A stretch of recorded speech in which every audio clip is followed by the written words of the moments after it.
প্রথমবার সাহস করে মেসো থেকে অর্ডার করেছিলাম সিংহাসন, তাও নাকি মাকে লাগাতে হিমশিম খাচ্ছিল, সেই জন্য আমিও মাতব্বর যোগ দিলাম। তারপরে কিন্তু দুজন মিলে বেশ ভালোভাবে লাগিয়ে নিয়েছিলাম সিংহাসনটা।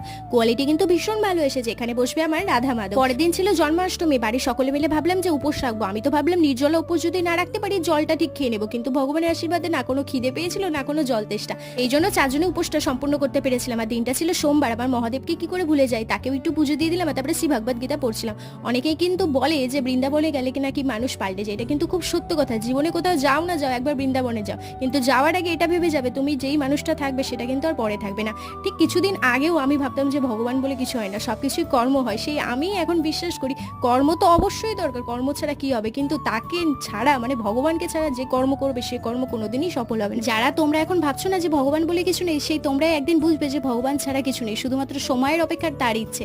যাকে রাত্রি 12:30টার সময় পুজো সম্পন্ন হলে এভাবে জন্মাষ্টমীর একটা সুন্দর দিন কাটালাম। রাধে রাধে।